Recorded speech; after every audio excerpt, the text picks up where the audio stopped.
Hoje eu quero contar uma historinha, que é a história que eu gostaria de contar para minha filha e que eu tenho esperança que um dia ainda vá poder contar. Eu vou falar assim um dia para Ana Laura. Era uma vez uma sociedade adoecida.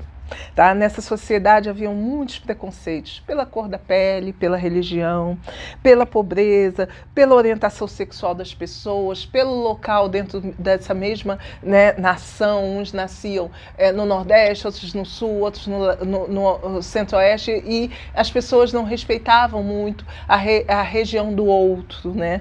Então, o que acontece? As pessoas não olhavam para dentro de si. Elas estavam muito mais preocupadas em apontar o erro do outro do que em olhar para dentro de si e ver que o grande mistério da vida é você se olhar, se buscar e encontrar no outro também um elemento único que é o outro, que é o ser humano. E aí até que um dia esses seres, essas criaturas dessa nação, eles conheceram um grande filósofo. Muitos já conheciam, outros não conheciam tanto. Enfim, era um filósofo que é o grande mestre para mim, que foi Cristo, Jesus. E aí ele dizia, na sua sabedoria, que cada um devia não olhar a diferença alheia, não olhar os limites, não olhar as dificuldades do próximo. Cada um devia olhar para dentro de si, corrigir aquilo que não estava bom dentro, né, de sua pessoa. E a partir disso, cada vez mais as pessoas começaram, independente da crença religiosa que elas tinham, nessa nação, eles começaram a olhar cada um para o seu interior. Eles começaram a perceber, poxa, as pessoas são diferentes. Esse grande mestre viveu diferenças na época dele. Então, se a gente começar a olhar para dentro da gente e ver que nem tudo está perfeito, eu vou começar a entender que o outro também não é perfeito. A partir do momento que essas pessoas começaram a dar as mãos, elas começaram a entender, bom, eu ao invés de apontar para o outro o defeito, eu olhei para dentro de mim. E nisso eu vi uns pontos ali que eu estava precisando melhorar e tudo. Então, o que aconteceu nessa grande nação? Que começou a reparar que que as pessoas podiam não apontar o que o outro é ou deixa de ser. Se a religião dele é boa, se a minha religião é melhor, não existe isso. Tá? Se a pessoa fez opções sexuais diferenciadas das minhas, isso também não me interessa.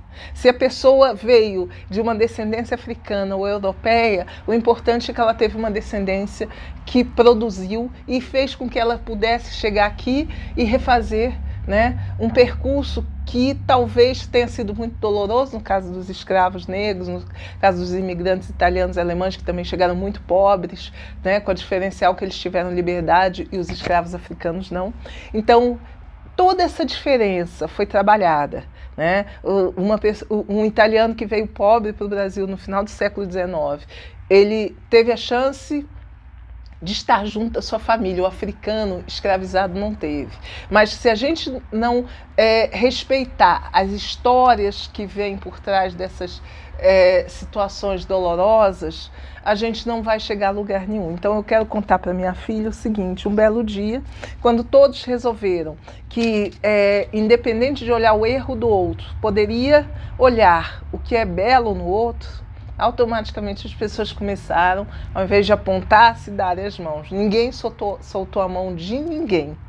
E essa nação se tornou uma grande nação. Que, a partir desse momento, né, a minha filha vai entender que uma nação que quebrou, uma nação que não deu certo, foi aquela que não se respeitou as diferenças. As diversidades são necessárias, porque isso nos faz mais fortes.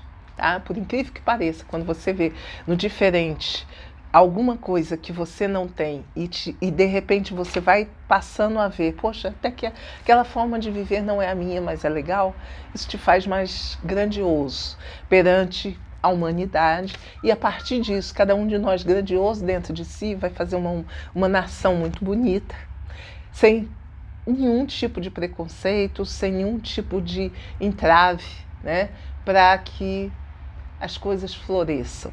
Então vamos lá, Brasil, a gente precisa acreditar que as diversidades fazem parte das nossas vidas e isso não nos diminui nada, muito pelo contrário, tá? Uma nação que dá certo é aquela que respeita o individual e faz disso uma forma de crescer.